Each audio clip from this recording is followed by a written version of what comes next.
Kumusta mga kaibigan? Maligayang pagdating sa aking channel. Narito ako muli na may magandang video.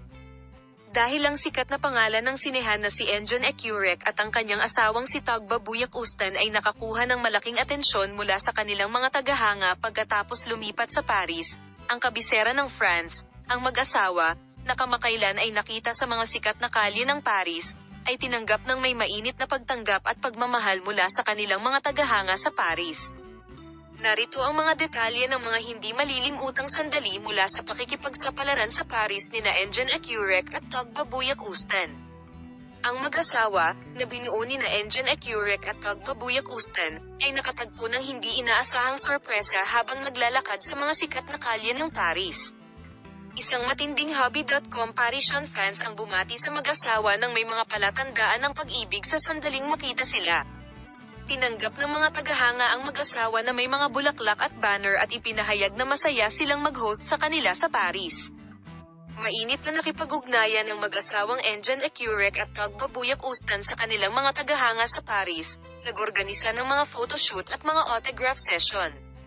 Isa-isang inalagaan ng mag-asawa ang kanilang mga tagahanga, kumuha ng mga larawan ng souvenir at pumirma ng mga autograph nang hindi nawawala ang kanilang mga kahilingan. Muling ipinakita ng mga tagahanga ng Paris ang kanilang pagmamahal at suporta para sa mag-asawa sa makabuluhang pagpupulong na ito.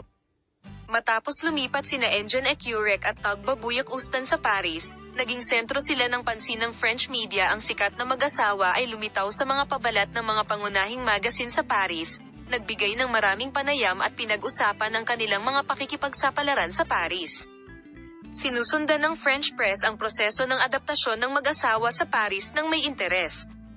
At inihahatid ang mga hindi malilimutang sandali sa mata ng kanyang mga tagahanga.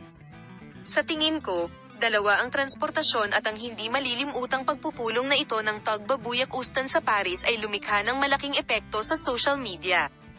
Sinundan ng mga tagahanga ang pakikipagsapalaran sa Paris ng mag-asawa at ipinakita ang kanilang suporta sa libu-libong likes at komento.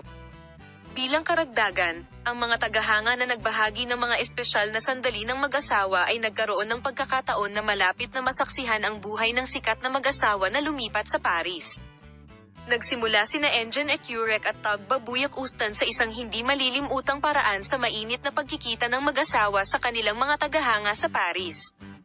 Na-immortal niya ang mga espesyal na sandali na ito sa pamamagitan ng pakikipagkita sa kanyang mga tagahanga sa kanyang pagmamahal habang siya ay tumuntong sa romantikong kapaligiran ng Paris. Ibinahagi niya na ang pagpupulong na ito ay nagpalapit sa mga tagahanga ng mag-asawa at nasasabik sa mga taong sabik na naghihintay para sa pinakabagong pakikipagsapalaran ng Ecurek Tagba Buyak-Ustan sa France.